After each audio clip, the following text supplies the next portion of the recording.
Que nos incomoda un poquito el frío y la lluvia, pero esta es una zona agrícola y ganadera. La mayoría de las familias de ustedes dependen de la agricultura y la ganadería, y para la agricultura y la ganadería el agua es fundamental. Es que dicha que está lloviendo, aunque tengamos un poquito de frío y aunque tengamos un poquito de incomodidad con la lluvia.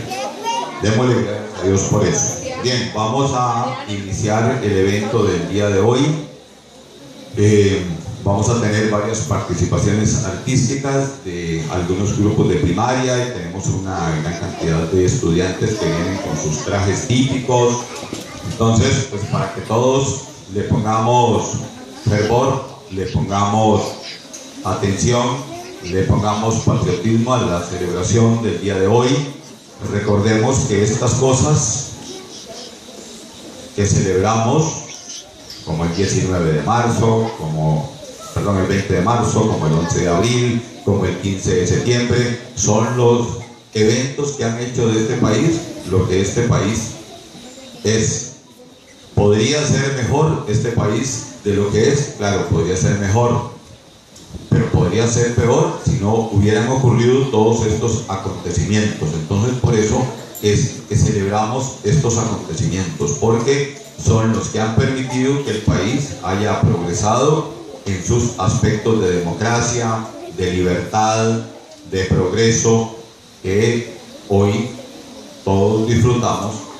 Y aunque podría ser mejor, pero lo cierto es que tenemos un buen nivel a nivel mundial y mejor todavía a nivel latinoamericano en eso. Entonces, por eso hacemos esta celebración, y para que todos hagamos la celebración en un marco de respeto y de poner atención, de disfrutar del evento lo mejor posible. Nos va a dirigir el evento la señorita Maricruz. Maricruz, los micrófonos son tuyos. Buenos días, señora directora y director, alumnos y alumnas, profesores y profesoras del Instituto Educativo Montecarlo. Hoy nos corresponde al grupo de sexto y octavo el acto cívico en el que conmemoramos el 158 aniversario de la batalla de Rivas. Saludo a la bandera, nos colocamos en posición firme y la mano derecha sobre el pecho.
Jura la bandera a cargo de los alumnos de sexto, Helen Aguilar y Keila Rojas.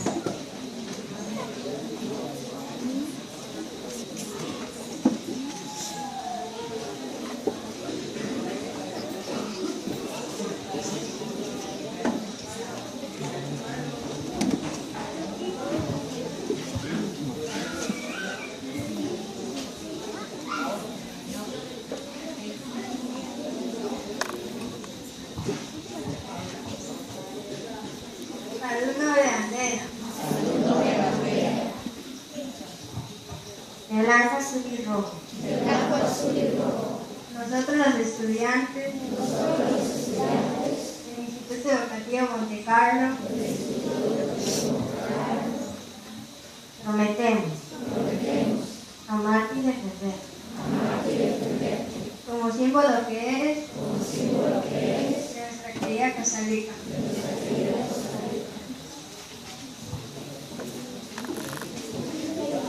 En posición firme y con respeto, entonamos el himno nacional.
Motivación a cargo del director administrativo Eladio Sáenz.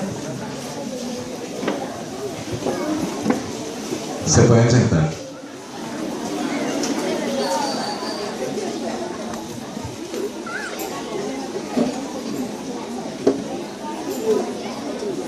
Bien, como hablábamos en la celebración que hicimos el mes anterior, el 20 de marzo, decíamos que los costarricenses tuvieron un primer enfrentamiento armado con los filibusteros en la hacienda de Santa Rosa, donde tuvimos un combate fortísimo, tuvimos muchos muertos, muchos heridos, tomamos prisioneros, les hicimos heridos, y los filibusteros se vieron en la obligación de salir huyendo y pues volvieron a Nicaragua.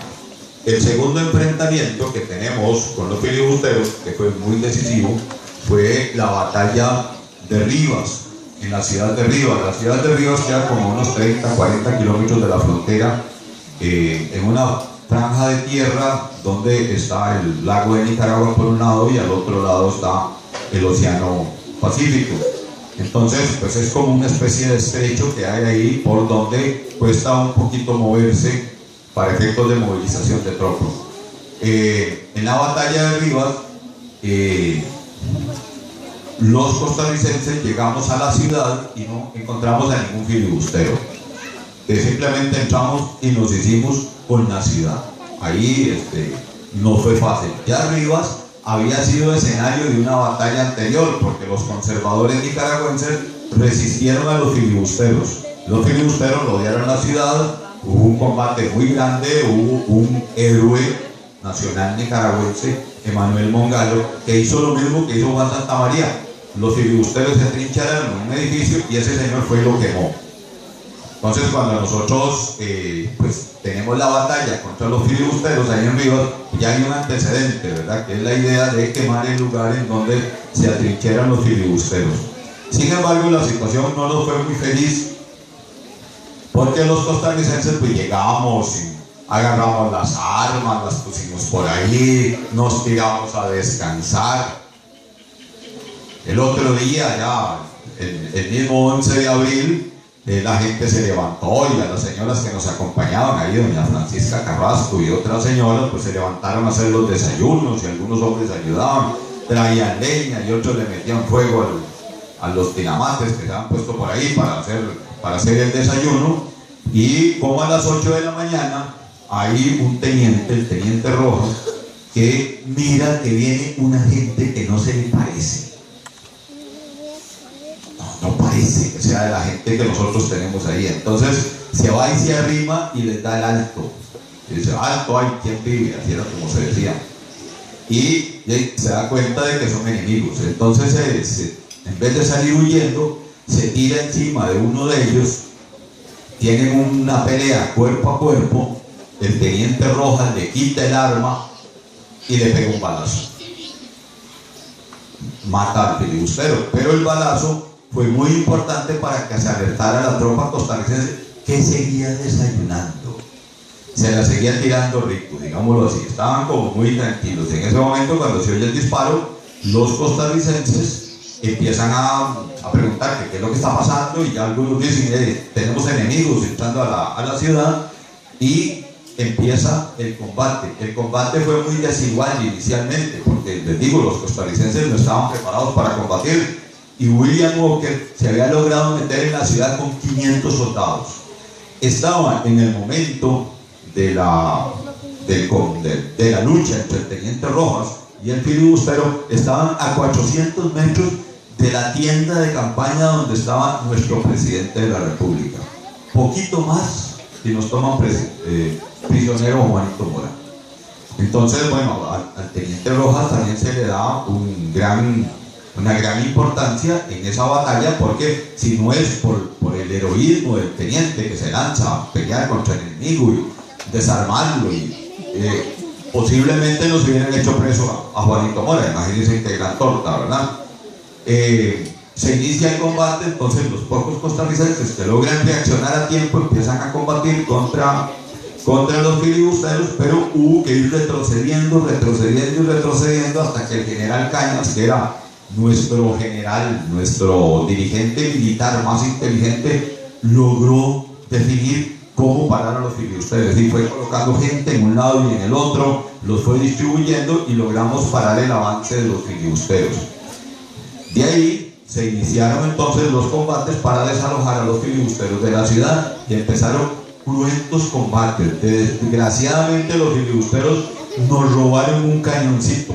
Acuérdense que llevamos cañones, ¿verdad? Los que hemos discutido eso en secundaria, llevamos cañones de montaña, cañones de batalla. Entonces nos robaron un cañoncito, y teníamos la ayuda de un famoso militar francés, el coronel Balivier. Y el coronel Balivier se le ocurrió que ese cañoncito había que recuperarlo a como hubiera lugar, y entonces lanzábamos oleadas de soldados a recuperar el cañoncito, y los filibusteros que estaban bien apostados en las ventanas y en las puertas y en los tejados de las casas, pues nos mandaban un montón de gente. Digamos que mandábamos 100 y volvían 25, y el cañoncito seguía allá, y tuvimos un montón de muertos por eso, hasta que alguien dijo, pero ¿para qué demonios estamos tratando de pelearnos ese cañón? Ellos no tienen municiones para cañón. Y entonces alguien dijo, mira, de veras no nos pueden disparar, no tienen balas. Y entonces dejamos el cañoncito donde estaba. Finalmente lo recuperamos. Por cierto, ahí tuvo una participación muy heroica Pancha Carrasco. Pancha Carrasco, en el momento en que había que ingresar por un lado para desalojar a los filibusteros del mesón y de la iglesia católica donde estaban metidos, tomó las armas y peleó igual que los soldados. Bueno, les quitamos el cañoncito y los filibusteros quedaron confinados a la iglesia católica. Desde el campanario nos hacían mucho daño, si había varios filibusteros allá, tiro que se asomaba a uno, tiro que se lo apiaban.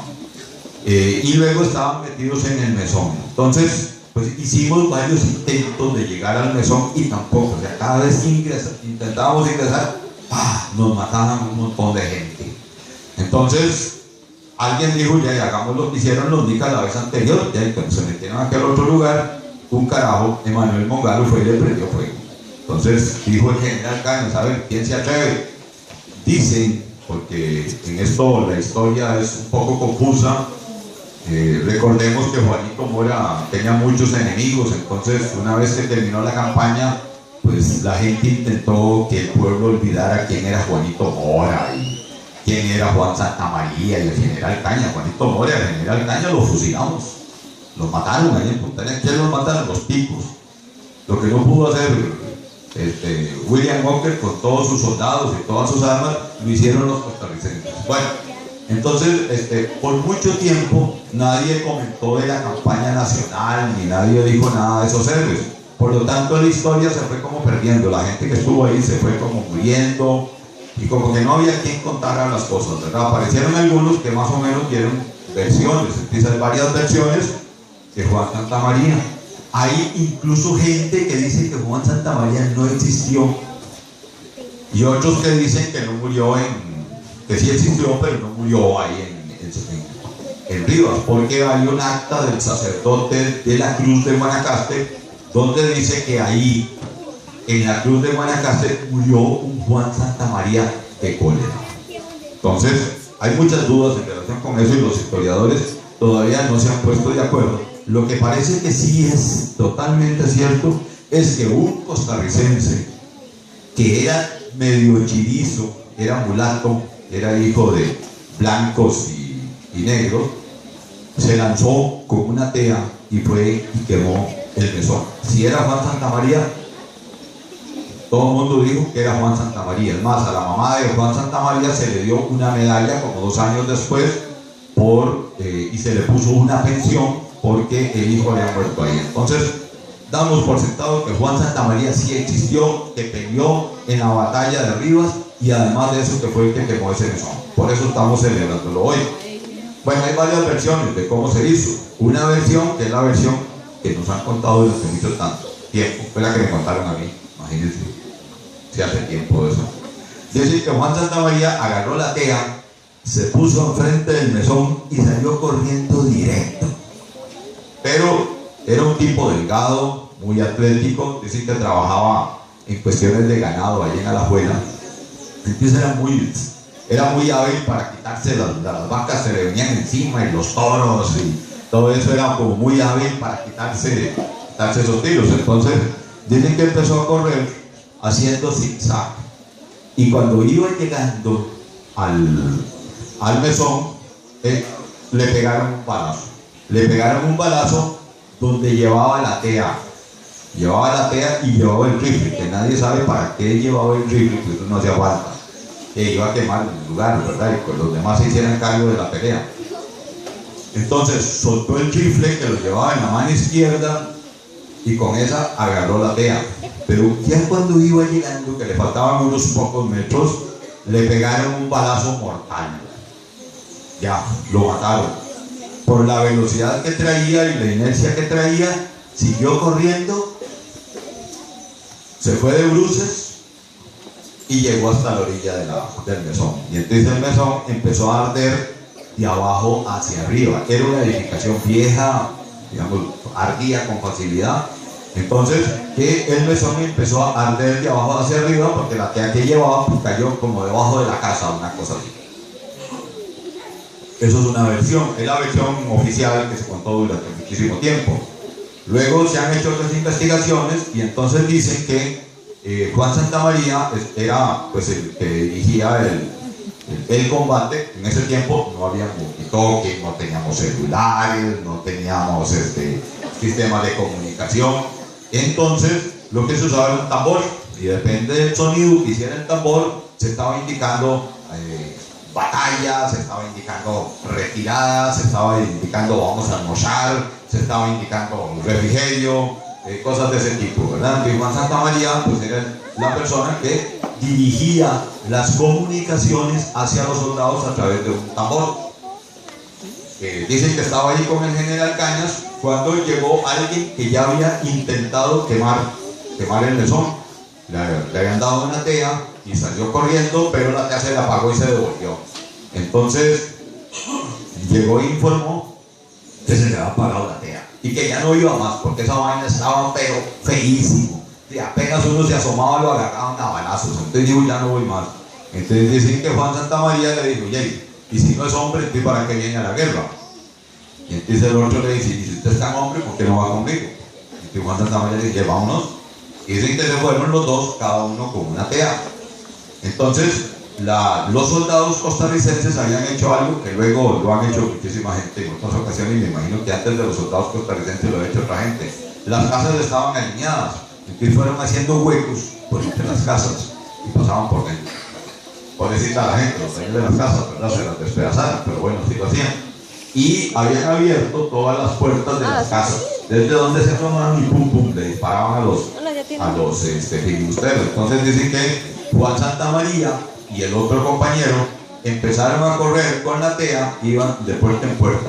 Y al otro lado se encontraba don Pedro Pérez Celedón, en ese tiempo era soldado nuestro, allá era uno de los tenientes, y cuando don Pedro Pérez Celedón lanzaba una andanada de balazos contra el mesón, Juan Santamaría y el otro corrían a la siguiente puerta. No se podía hacer mucho porque acuérdense que las armas habían que volverlas a cargar, a pesar de que teníamos armas modernas, pero las armas había que volverlas a cargar, es decir, al tiro había que quitarle un seguro.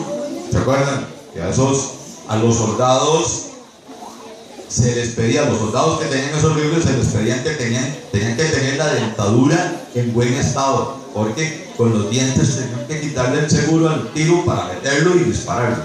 Era muy lerdo, entonces pues se disparaba una andanada de balas, había que volver a cargar para volver a lanzar la otra andanada. Así se fueron Juan Santamaría y la otra persona se fueron hasta el final, y ya hubo un momento en que después de la andanada salieron corriendo directo hacia donde estaba el mesón.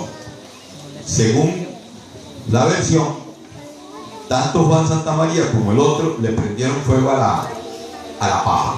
Era un techo de paja, entonces le pusieron la tea a la paja y el mesón empezó a arder de arriba para abajo.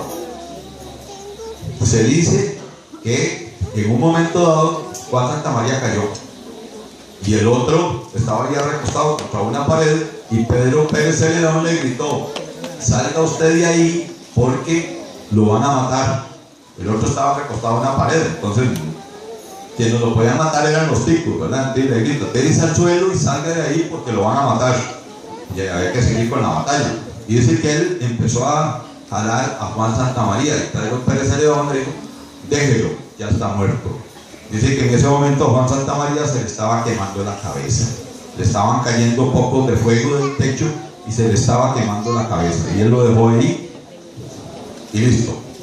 Esa es la versión que ahora se considera más feliz, digamos, como la más cercana a lo que pudo realmente haber sido. Es decir, Juan Santamaría no actuó solo, fue con otra persona, y Juan Santamaría pues murió en el acto de hacer eso. ¿Por qué se le dice héroe a Juan Santamaría?